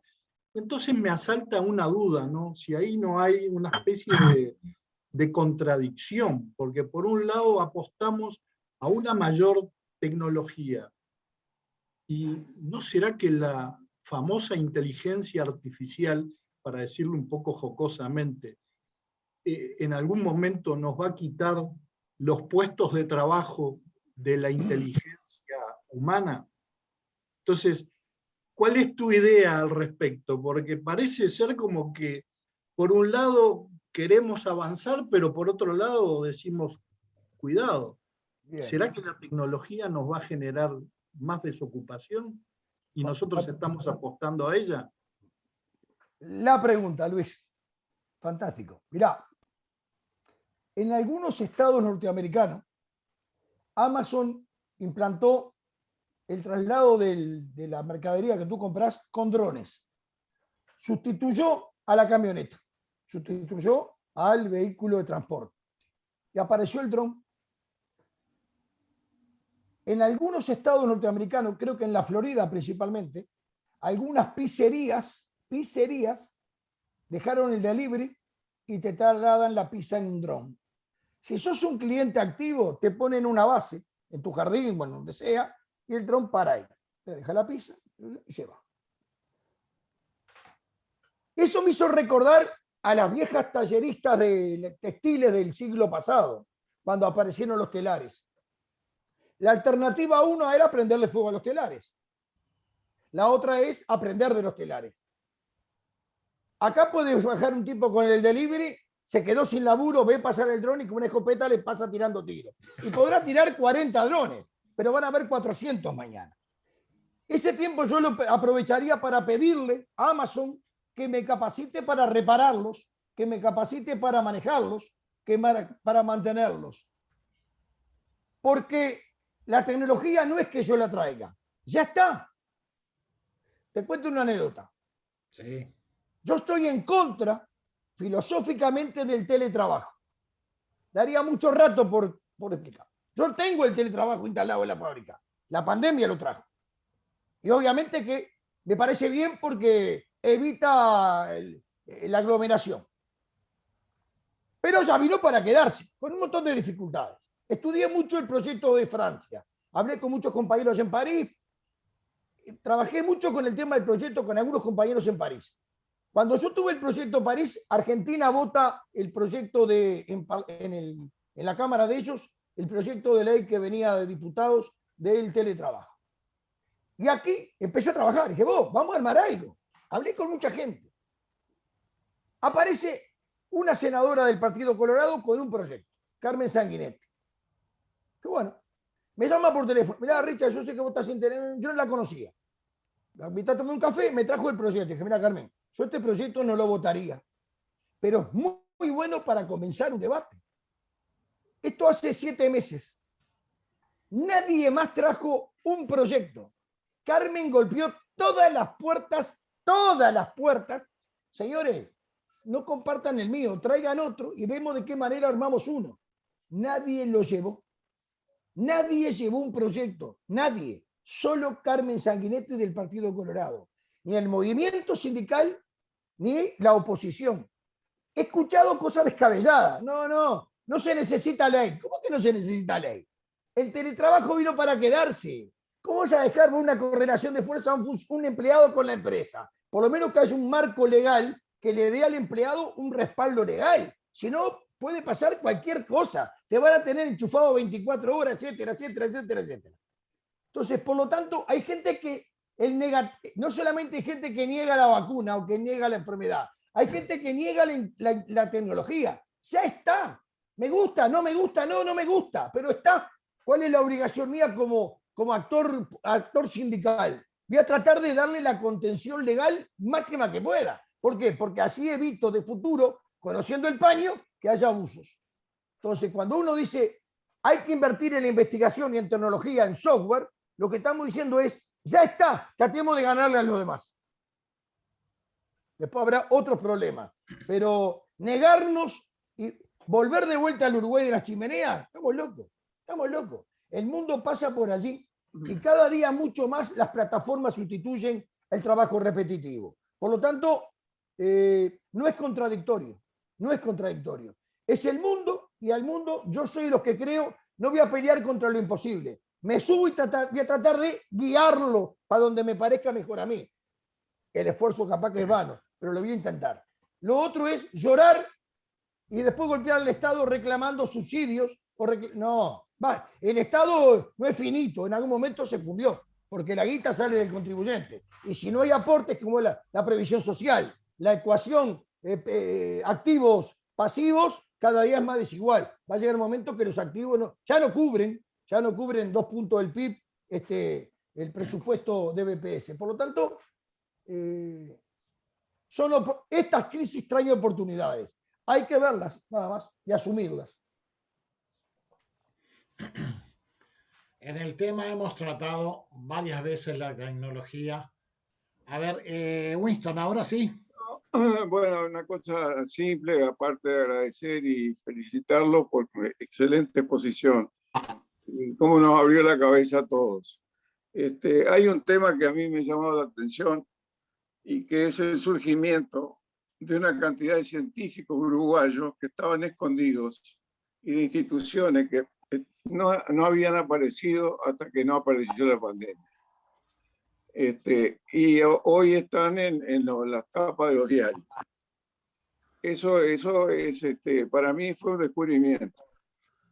Pero me parece, y estaban acá. Ahora, el Uruguay no se ha apreciado por apreciar los que están afuera. Nosotros de los que están afuera solo nos acordamos de Suárez y Cavani. Y eso lo valoramos y lo endiosamos.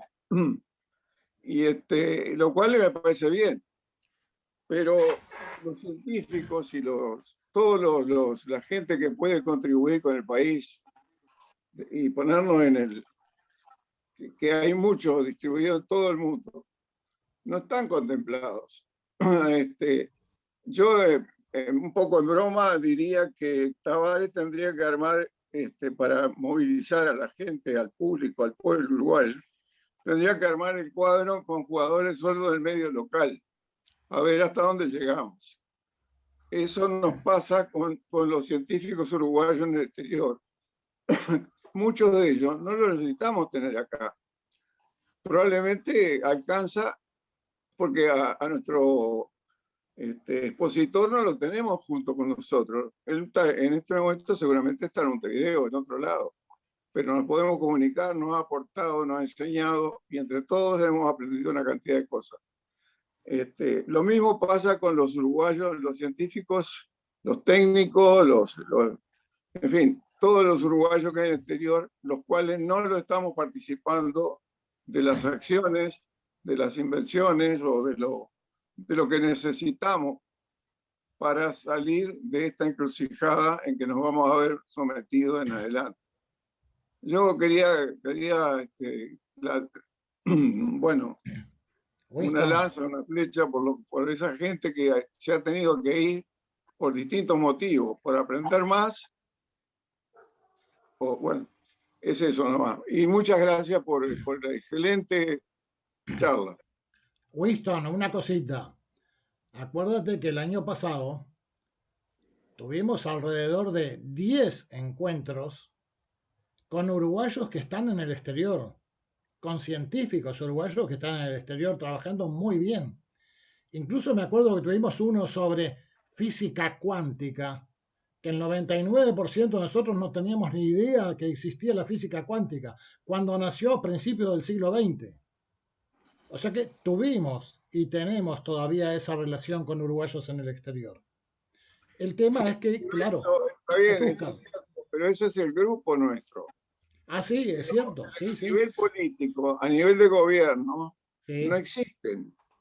¿Entendés? A nivel de política, de futuro, de objetivos nacionales, ¿qué Uruguay queremos? Lo planteó Richard. ¿Qué Uruguay queremos? ¿Hasta dónde apuntamos con Uruguay? Con nuestros vecinos. ¿Cómo vamos a seguir comunicándonos con nuestros vecinos cuando dependemos del 90% o más del turismo argentino y estamos peleados con los argentinos? Que nos cortan el turismo, que nos cortan los puentes, que nos cortan el canal de navegación, que ya lo explicó Beto, que desaparece el puerto. No nos dejan profundizarlo. Y desaparece Nueva Palmira. Es decir, y la energía y algunas otras cosas. Y la otra cosa que quiero decir es que este país está muy pensado sobre la costa, sobre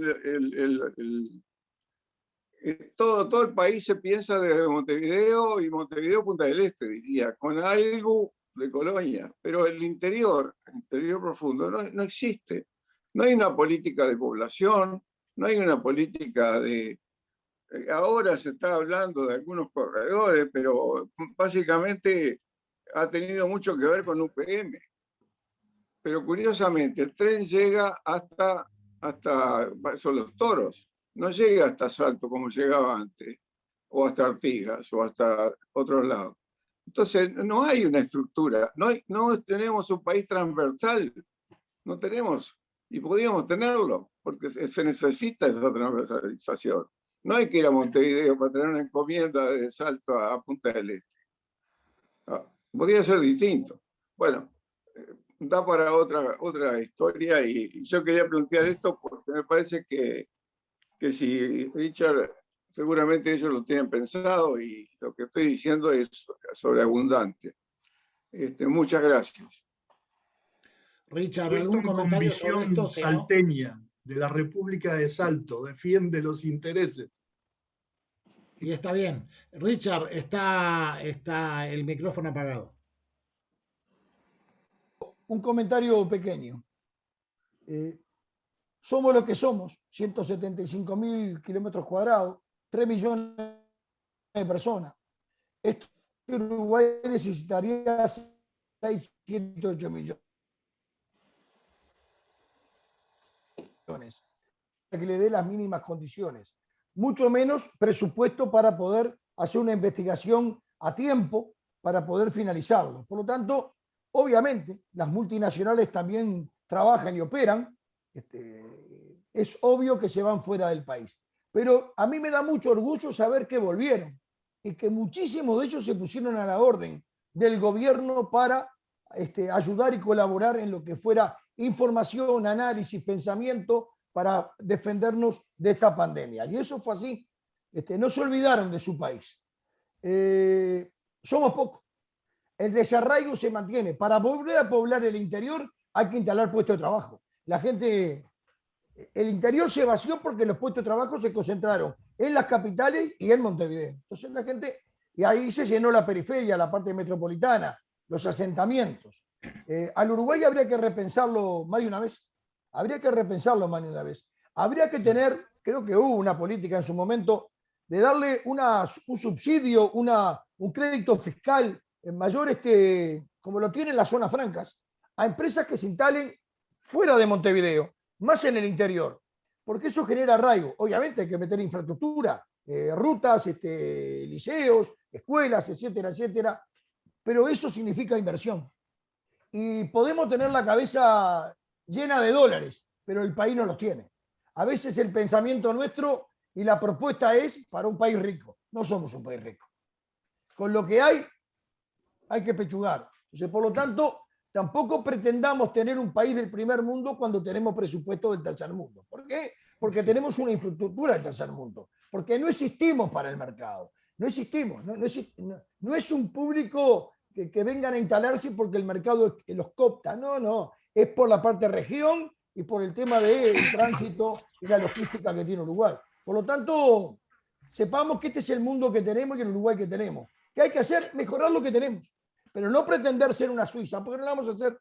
Entonces, mejoremos el Uruguay a partir de definir claramente hacia dónde va el Uruguay. No puede haber una diversificación del mercado laboral. Tiene que haber 10, 12 o 15. Y trabajar hacia allí. Quizás es esquematizado lo mío. Y seguramente porque no tengo un nivel educativo que me pueda dar desarrollo mental para poder explicarlo mejor. Pero tengo claro que no puede haber 50 ofertas de trabajo para los chiquilines. No puede haber, porque muchas de ellas, Andrés Oppenheimer, la habrán leído todos ustedes. Tratas de venir el jueves si Uber bien está. Andrés Oppenheimer tiene una saga de libros, de cuentos chinos, donde te dice, los que están estudiando chiquilines hoy, seguramente cuando terminen, ese trabajo no existe más. Entonces, ayudemos a los muchachos, porque sería una frustración estudiar 4 o 5 años y cuando van al mercado laboral dejó de existir porque la tecnología le pasó por arriba. Entonces, es el mundo de la robótica, el mundo de la inteligencia, el mundo de que, bueno, hoy tenemos una reunión de tertulia con gente que no se conoce vía Zoom. Esto no era posible si no fuera por la pandemia. Entonces, exacto. A ver, ¿vino para quedarse? Sí, vino para quedarse. No tengan duda que vino para quedarse. Porque yo si tuviera que alquilar un salón para recibirlos a ustedes y tenerlos con café y con esto, hago los números, me conviene con el Zoom. Claro. Porque esto es un tema de costo también para las empresas, igual que el teletrabajo. A ver, vamos a encontrarnos con un mundo que por lo que veo, la mayoría de nosotros en nuestra infancia y adolescencia ni siquiera lo soñó, ni Julio Verne lo soñó. Entonces, por lo tanto, hay que adecuarse a este mundo. Y lo peor que podemos hacer la generación nuestra es despotricar con este mundo que viene. Dejémonos de las boberías de los viejos que miramos para atrás y todo lo anterior fue mejor. Lo mejor es lo que se viene. Lo anterior no lo supimos aprovechar. Si lo hubiéramos sabido aprovechar, hoy las generaciones tendrían seguramente mayores herramientas para hacer frente a esto. No es responsabilidad de la generación de hoy, es responsabilidad de nuestra generación que dormimos la siesta de más. Entonces, lo que dijiste tú al comienzo, sin espejos retrovisores, démosle vuelta para adelante. Y nosotros tenemos que contribuir a generar optimismo. Yo me crié en una sociedad donde los viejos míos le daban todo para atrás, todo era para atrás. Tenías una idea y te la quemaban en 15 minutos, porque lo de ellos era mejor. Entonces, creo que también la mentalidad tiene que partir en el cambio nuestro, que mucho podemos aportar, teniendo en cuenta que cada día nos escucha menos gente, ¿verdad? Porque ya por un tema generacional no dan bola. Entonces, por lo tanto, también tengamos en cuenta eso, porque es verdad, yo soy un privilegiado que tengo cucurucho, pero un día me lo apagan y no me escucha ni mi nieto. Y eso es así.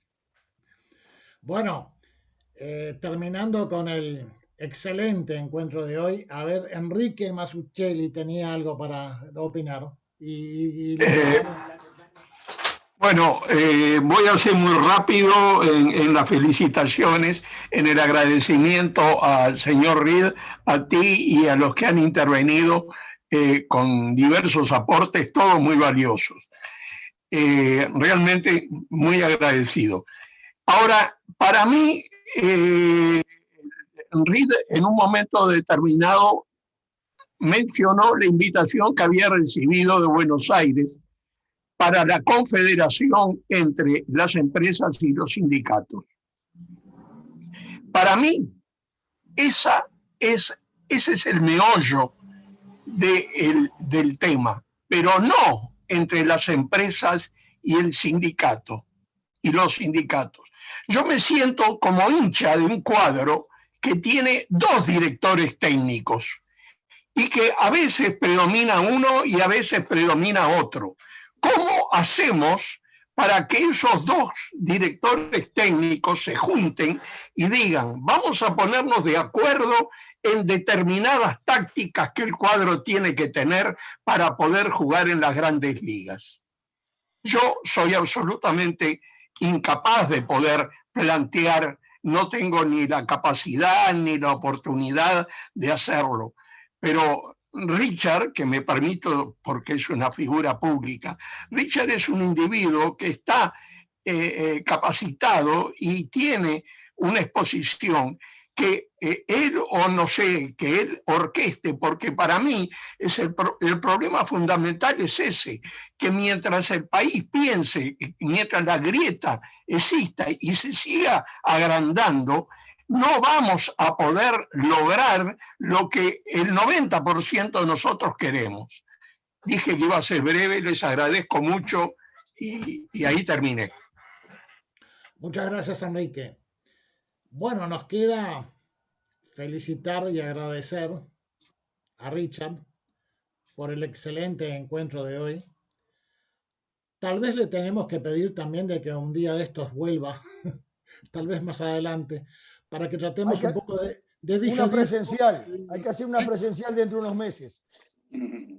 Bueno, bien, perfecto, sí, como no, excelente. Ustedes son de Maldonado, ¿no? Nosotros nos reunimos en la azotea de Aedo todos los viernes.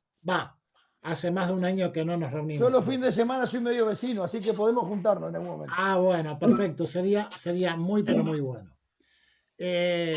A todos, muchas gracias por el encuentro de hoy, fue muy, pero muy bueno. De nuevo recalco las gracias a Richard y nos veremos el viernes que viene. De mi parte, muchas gracias y como siempre lo mío es una opinión, respetando las otras, pero creo que se construye con respeto y con tolerancia. Con granitos de arena se hacen los desiertos. Muchas gracias. Muchas gracias, muy amable. Muchas gracias. Muchas gracias. Gracias, Richard. Muchas gracias, buenas tardes. Chao, chao. Hasta el viernes a todos. Chao, Gracias. Chao.